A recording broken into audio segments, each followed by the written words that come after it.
বন্ধুরা তোমরা সবাই কেমন আছো? আশা করছি সবাই খুব ভালো আছো। তো আজকের আবার একটা নতুন ভিডিও নিয়ে তোমাদের কাছে চলে এলাম। তো আমি আজকের ফিঞ্চ পাখি নিয়ে কিছু কথা তোমাদেরকে বলতে চাই। তো ফিঞ্চ পাখি কিন্তু সবথেকে এক্সোটিক যে বার্ডগুলো আছে তার মধ্যে কিন্তু সবথেকে ছোট। তো ফিঞ্চের অনেক রকমের প্রজাতি আছে, তো তার মধ্যে সবথেকে বেশি মানে পালন করা হয় সেটা হচ্ছে কি জেব্রা ফিঞ্চ। কারণ জেব্রা ফিঞ্চ কিন্তু সবথেকে বেশি বাচ্চা দেয় এবং এর কোনো ঝামেলা নেই। তো অনেক রকমের ফিঞ্চের প্রজাতি আছে, তো আমি যদি সেগুলোকে বলতে পারি তো আমার নলেজে যতগুলো আছে, জেব্রা ফিঞ্চ আছে, বেঙ্গলি ফিঞ্চ আছে, লংটেল ফিঞ্চ আছে, আউল ফিঞ্চ আছে, এবং আরও অনেক রকমের ফিঞ্চ আছে যেগুলো হয়তো আমরা অনেক সময় জানি না।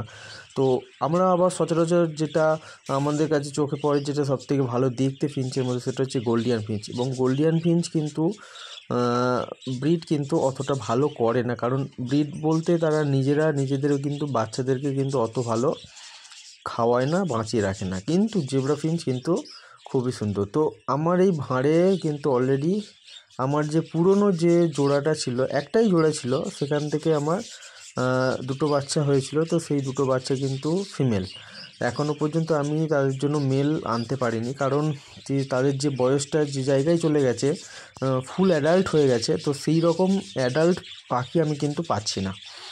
তো সেই জন্য একটু অপেক্ষা করতে হচ্ছে। তো যেটা আমার কাছে পুরনো যে জোড়া ছিল সেটা কিন্তু অলরেডি তারা ভাঁড় নিয়েছে এবং ভাঁড়ে তারা ডিম পেড়েছে। তো আমি পিছনের যে ভিডিওগুলো করেছিলাম ফিঞ্চের উপরে, সেগুলোতে দেখিয়েছিলাম যে একটা সমস্যা হয়েছিল ডিম পাড়া নিয়ে, কারণ ও ঠিক জায়গা চুজ করতে পারছে না। তো এইটা একটা লক্ষ্য করো, অলরেডি মেল পাখিটা কিন্তু এখান থেকে বেরিয়ে গেল ভাঁড়ে থেকে। তো এইখানে সবথেকে বড় ফিঞ্চের একটা ভালো গুণ আছে, এই জেব্রা ফিঞ্চে ফিমেল এবং মেল দুজনেই কিন্তু মানে কন্টিনিউয়াসলি একে অপরকে সাহায্য করে যায় ডিমে তা দেওয়ার ক্ষেত্রে। তো ফিমেল পাখি যখন বাইরে বেরিয়ে আসে, তো সেই সময় কিন্তু মেল ডিমে তা দেয় এবং বাচ্চাদের খাওয়ায়। এবং মেল পাখি যখন বেরিয়ে আসে ফিমেল পাখিটা যায়। তো বেসিক্যালি পাখিদের মধ্যে ফিমেল পাখি কিন্তু সবথেকে বেশি বাচ্চাদেরকে কেয়ার করে এবং ডিমে তা দেয়, সময়টা বেশি সে ভাঁড়ের ভিতরে দেয়। কিন্তু মেল পাখি অতটা ভাঁড়ের ভিতরে যায় না। কিন্তু জেব্রা ফিঞ্চের ক্ষেত্রে কিন্তু এটা সম্পূর্ণ আলাদা। জেব্রা ফিঞ্চ কিন্তু মেল পাখি কিন্তু ভিতরে যায়। তো ভিতরে ভাঁড়ের ভিতরে তোমরা লক্ষ্য করো, অলরেডি কিন্তু দুটো জায়গায় এরা বানিয়েছে এবং এক জায়গায় তিনটে, এক জায়গায় দুটো বাচ্চা ডিম পেড়েছে। তো এটা একটা আমার কাছে শকিং ব্যাপার, এবং আমি এতদিন পাখি পালন করছি, তো আমি এরকম কোনো দিন দেখিনি। তো আই থিঙ্ক আমার যেটা মনে হয়েছে যে হয়তো আগে যেখানে দুটো ডিম আছে সেখানে ডিম পেড়েছিল, তো কোনো কারণবশত ওই জায়গাটা ওদের পছন্দ হয়নি, তো ওরা এই জায়গাটায় সাইডে শিফট করে গেছে এবং সেখানে গিয়ে তিনটে ডিম পেড়েছে। তো জানি না এখানে আর একটা কারণ হতে পারে, যেহেতু এদের সাথে যে আরও দুটো এদের যে বাচ্চা ছিল ফিমেল ছিল, তারাও অলরেডি হয়তো এদের সাথে যে মেলটা আছে তার সঙ্গে মেটিং করে ওরা হয়তো ডিম পাড়তে পারে। তো একই জায়গায় দুটো পাখি, ফিমেল পাখি হয়তো ডিম পাড়তে পারে। তো সেটা মেবি আমি অতটা খেয়াল করিনি এখনও পর্যন্ত ওরকমভাবে। তো সেটা দেখতে পাবে, হতেও পারে। তো যাই হোক, আমি আজকে ভিডিওটা যে কারণে আজকে নিয়ে আসছি সেটা হচ্ছে কি, তোমরা ফিঞ্চের ভালো ব্রিড পেতে গেলে কিন্তু কয়েকটা জিনিস কিন্তু তোমাদের খেয়াল রাখতে হবে। বলতে ফিঞ্চ পাখি কিন্তু খুবই অল্প পরিমাণে খায়, তো তাদের খাবার দিকটা কিন্তু তোমাদেরকে খেয়াল রাখতে হবে, যে এরা যেন সপ্তাহে মিনিমাম 4 দিন কিন্তু এদেরকে কিন্তু সফট ফুড কিন্তু দিতেই হবে। সফট ফুড বা এগ ফুড, বেসিক্যালি এগ ফুডটাই কিন্তু এরা বেশি প্রেফার করে, তো সেই এগ ফুডটা কিন্তু এদেরকে দিতেই হবে।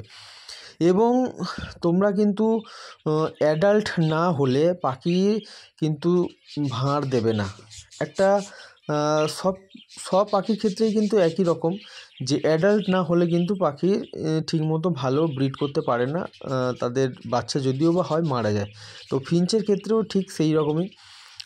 তোমরা কিন্তু ফুল অ্যাডাল্ট যখন হয়ে যাবে সেই সময় যদি তোমরা ভাঁড় দাও বা সেই সময় যদি তোমরা ব্রিডিংয়ের জন্য প্রস্তুতি নাও, তাহলে কিন্তু তারা যে ব্রিড করে সেটা কিন্তু একদম খুব সুন্দর হয়। এবং সবথেকে বড় ব্যাপার, তোমরা কিন্তু মেল ফিমেল কিন্তু ঠিকভাবে এদেরকে রাখতে হবে। মেল ফিমেল কিন্তু চেনা খুবই সহজ। তো সেক্ষেত্রে মেল এবং ফিমেলের মধ্যে অনেক ডিফারেন্স আছে, সেটা কিন্তু তোমরা চোখে দেখলেই বুঝতে পারবে। ঠিক আছে, তো মেল ফিমেল কিন্তু জরুরি ব্যাপার আছে যে এটা কিন্তু ঠিকঠাকভাবে রাখতে হবে। তো এখানে তোমরা দেখো মেলটা কিন্তু অলরেডি কন্টিনিউয়াসলি ও চাইছে যে ভেতরে ঢুকতে, তো আমি ভিতরে আছি বলে ও কিন্তু ভয় পাচ্ছে, যেতে পারছে না। তো এখানে কিন্তু বদ্রিকা পাখির ক্ষেত্রে কিন্তু এটা হয় না। বদ্রিকা পাখি কিন্তু মেল সহজে কিন্তু ভাঁড়ের ভিতরে যায় না, ফিমেলটা কিন্তু কন্টিনিউয়াসলি ভেতরে ভাঁড়ের ভিতরে বসে থাকে, ডিমে তা দেয় অথবা বাচ্চা থাকলে বাচ্চাকে খাওয়ায় এবং মানুষ করে। ঠিক আছে, তো যাই হোক, এই জিনিসগুলো তোমাদেরকে আমি বললাম, এই জিনিসগুলো কিন্তু তোমরা খেয়াল করো। ফিঞ্চ পাখি কিন্তু যথেষ্ট ভালো ব্রিড করে এবং এদের কাছ থেকে কিন্তু খুব কম সময়ে বাচ্চা পায়। ঠিক আছে বন্ধুরা, আজকের এইটুকু, আবার নতুন ভিডিওতে তোমাদের সাথে দেখা হবে।